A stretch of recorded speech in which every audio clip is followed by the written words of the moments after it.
ఈ సమయంలో మరి 3 మాటలను మనం విని ఉన్నాం.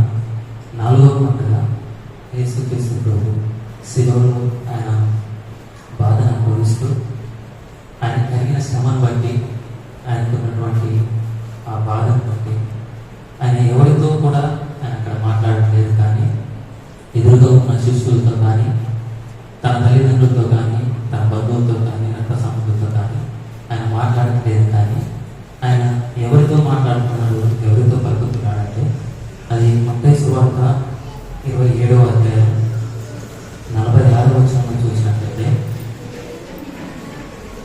ఇంచుమించు 3 గంటలప్పుడు యేసు ఏలి ఏలి లామా సబక్తా అని బిగ్గరగా కేక వేశాడు. ఆ మాటకు నా దేవా నా దేవా నన్నెందుకు చేయి విడుస్తావు అని అర్థము. అయితే ఇక్కడ యేసు ప్రభు తన తండ్రితో మాట్లాడుతున్నాడు. నా దేవా నన్నెందుకు చేయి విడిచితివి. అసలు దేవుడు యేసుక్రీస్తు ప్రభు చేయి విడిచడానికి కారణం, ఒక తల్లి ఒక తండ్రి కుమారుని చేయి విడుస్తారు, విడవరు. అదేవిధంగా ఒక భార్య భర్త ఉన్నా కానీ వారిద్దరు విడిపోవాలని ఆశపడరు. కానీ ఇక్కడ యేసుక్రీస్తు ప్రభుని తండ్రి చేయి విడిచి ఎందుకు విడిచాడంటే ఆయన మన అతిక్రమముల కొరకును, మన పాపముల కొరకును, మన దోషముల కొరకు ఆయన మరణించాలి. అది దేవుని చిత్తం. ఆ చిత్తం నెరవేరాలంటే ఆయన దేవుని కుమారుని యొక్క చేతిని, యేసు ప్రభు చేతిని ప్రభు విడిచిపెట్టాలి. దాన్ని కూడా మనం చూసినట్లయితే యెషయా గ్రంథము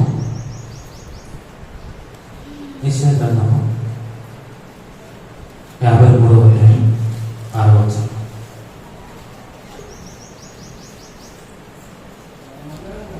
మనమందరము గొర్రెల వలె త్రోవ తప్పిపోతుంది, మనలో ప్రతివాడు తనకిష్టమైన త్రోవకు తొలగెను, యెహోవా మనందరి దోషమును అతని మీద మోపించాలి.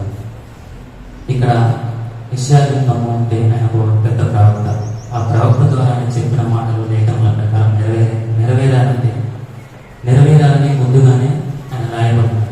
మనందరం కూడా ఒక గొర్రె వలె, ఇప్పుడు గొర్రెలు కాసుకునే వాళ్ళు మన చాలా మంది ఉన్నారు. గొర్రె దారి తప్పిపోతున్నప్పుడు కాపరి ఏం చేస్తాడు?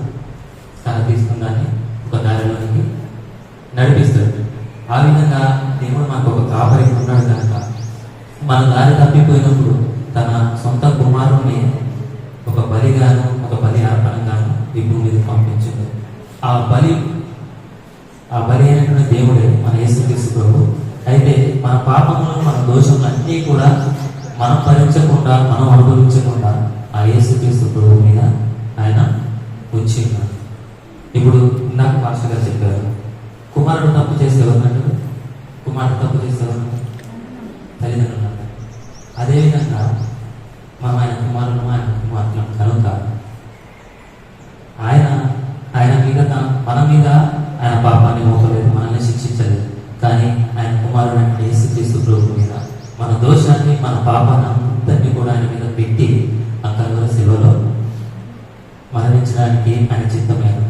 అయితే యేసుక్రీస్తు ప్రభు కూడా ప్రార్థన చేసుకుంటున్న సమయంలో, తండ్రి నీ చిత్తమైతే ఈ గిన్నె నా యొద్ద నుండి తొలగించు.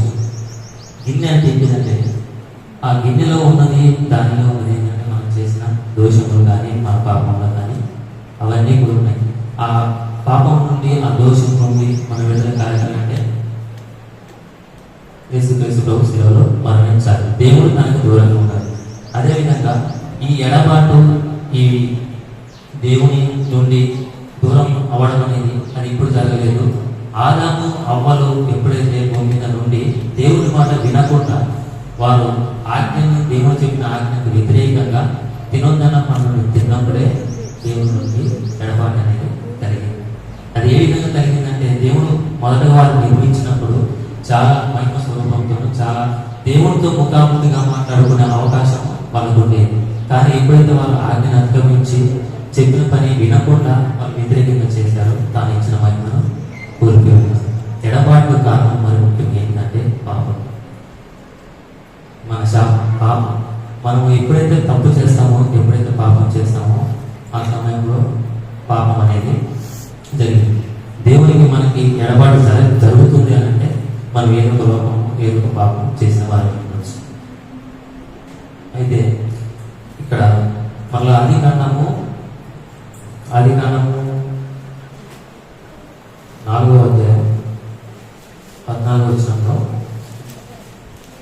నేడు ఈ ప్రదేశం నుండి నన్ను వెళ్ళగొట్టితివి, నీ సన్నిధికి రాకుండా వెలివేయబడి దిగులు పడుచు భూమి మీద దేశం చాలు. ఇక్కడ నేను ఒక 3 వ్యక్తులను చెప్పేసి నేను ముగిస్తాను. మొదటగా ఇక్కడ కయ్యూను హేబేలు తెలుసు కదా మీ అందరికీ. కయ్యూను ఏం చేశాడు? తన తమ్ముడైనటువంటి హేబేలుని హత్య చేశాడు, నరహత్య చేశాడు. నరహత్య అనేది పాపం. ఆయన పాపం చేయడం వల్ల దేవుని సన్నిధి నుండి, అక్కడ మనం చదివినట్లయితే నీ సన్నిధికి రాకుండా వెలివేయబడి దిగులు పడుచు భూమి మీద దేశ దిమ్మని అంటే ఆయన సన్నిధికి రాకుండా, ఆయన సన్నిధి ఏదైనా కానీ అవన్నీ కోల్పోవడానికి కారణంగా ఆ స్త్రీ మత్తులో పడి తనకి ఇచ్చినటువంటి సమస్తాన్ని కూడా కోల్పోయినప్పుడు అక్కడ ఈ మాట లాస్ట్లో మాట చెప్పబడుతుంది. ఏమనంటే అయితే యెహోవా తన ఎడబాసనని అతనికి తెలియదు. దేవుడు అతన్ని ఎడబాసి ఆ సంగతి అతన్ని కూడా తెలవలేదు. మనం అనుకుంటున్నాం నాకేమైంది, నేను బాగానే ఉంది కదా, నేను ఏ తప్పు చేసినా ఏది చేసినా కానీ చెల్లుబాటు అవుతుంది, నేను మంచిగా ఉంటున్నా, నా కుటుంబం బాగానే ఉంటుంది, నేను ఆరోగ్యంగా ఉంటున్నాను, నేను నా జాబ్ నేను చేసుకుంటున్నాను, నా పని నేను చేసుకుంటున్నాను. కానీ దేవుడు మనకు దూరం ఉన్న సంగతి మనకు కూడా తెలియదు. అది ఎప్పుడు తెలుస్తుందంటే ఏదైనా శ్రమ శోధనం ఏదో ఒక కష్టం వచ్చినప్పుడు, ఏదో బాధ వచ్చినప్పుడు అయ్యో ప్రభువా నాకు దూరం అయిపోయామని మనకు అప్పుడు అంతవరకు బాగానే ఉంటారు, అప్పటి వరకు బాగానే ఉంటారు. తీరా ఒకసారి చూస్తే పిడుగు పన్నట్టు అయిపోతుంది మన జీవితం. అనే పరిస్థితి అక్కడ సంవత్సరంలో జరిగింది. అలాంటి స్థితిలోకి వెళ్ళకుండా దేవుడు మనకి తోడుగా ఉండాలంటే ఎలా ఉండాలంటే ఇంకొక మాట నేను చెప్తాను. దానియేలు గ్రంథము 3వ అధ్యాయం 22వ వచనం నుండి 25వ వచనం.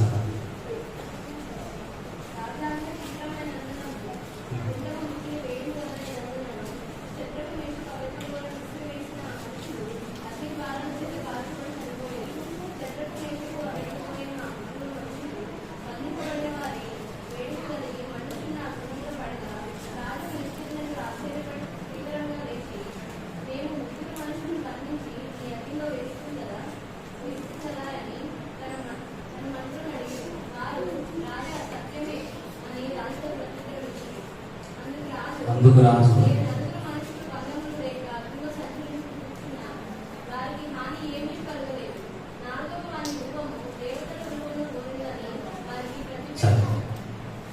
ఇక్కడ శద్రకు మెషకు అబేద్నెగో వీరందరి గురించి కూడా మీకు తెలుసు అనుకుంటున్నాను.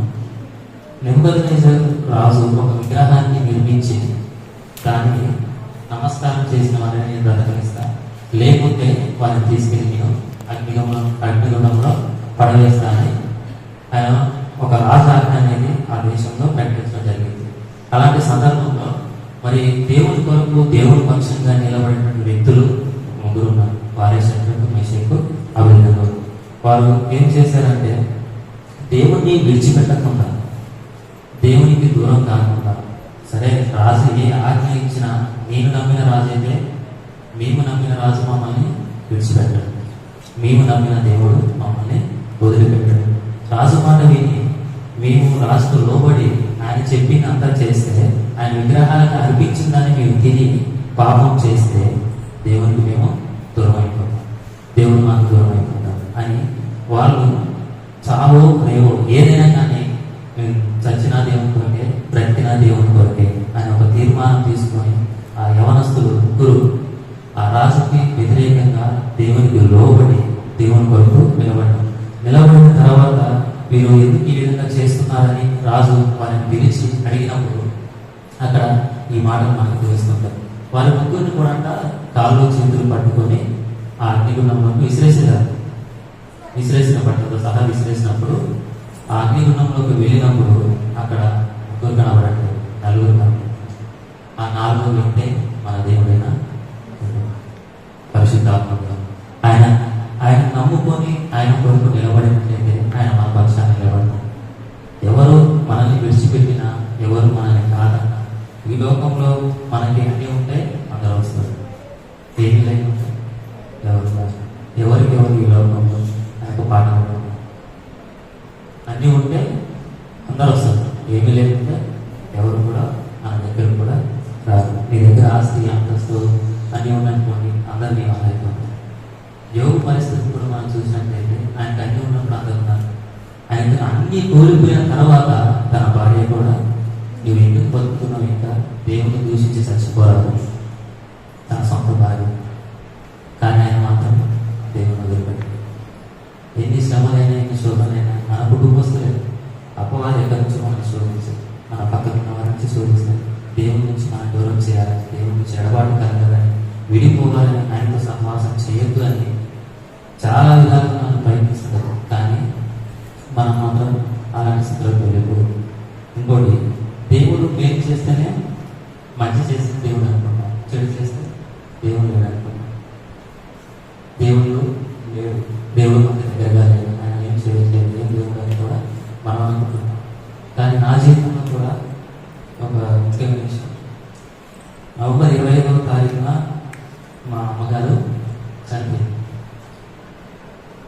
చనిపోతే నేను దేవుడు నమ్ముతున్నాను, దేవుని తెలుసుకున్న తర్వాత 10-13 సంవత్సరాలు అవుతుంది. ఆ సమయంలో కూడా నా చిన్నతనం నుంచి కూడా నన్ను చూసిన వాళ్ళు, నన్ను అన్నవారు, మా అమ్మ కూడా చనిపోయే ముందు 6 నెలల ముందు బాప్టిజం తీసుకుంటే నేను ఒక మాట చెప్పాను, బాప్టిజం తీసుకుంటే దేవుడు రచిస్తాడని, అందుకే ఆమె దేవుడు నమ్మకమని చెప్పాను. తర్వాత అనుకోకుండా దేవుని చిత్తము, ఆమె ఆయుష్, ఆరోగ్యం అనేది నాకు చనిపోయిన తర్వాత నా ఫ్రెండ్స్, నా స్నేహితులు కానీ, బంధువులు, రక్త సంబంధులు దేవుడు ఏం చేశాడు, ఏం చేశాడని అడిగినప్పుడు నేను ఒకటే అనుకున్నాను, ప్రభా నేనేమైనా నీ చిత్తం, ఎవరైనా మాత్రం నేను మాత్రం నిన్ను విడిచిపెట్టా, నీ కొరకు నీకు నిలబడతా, నీవు నా పక్షంలో ఉండమని నేను ప్రార్థన చేశాను. అదే నమ్మకం, అదే విశ్వాసం అనేది నన్ను ఇప్పుడు నడిపిస్తుంది. ఇప్పుడు బైబిల్ నమ్మకం నేననే కాదు, బైబిల్ గొప్ప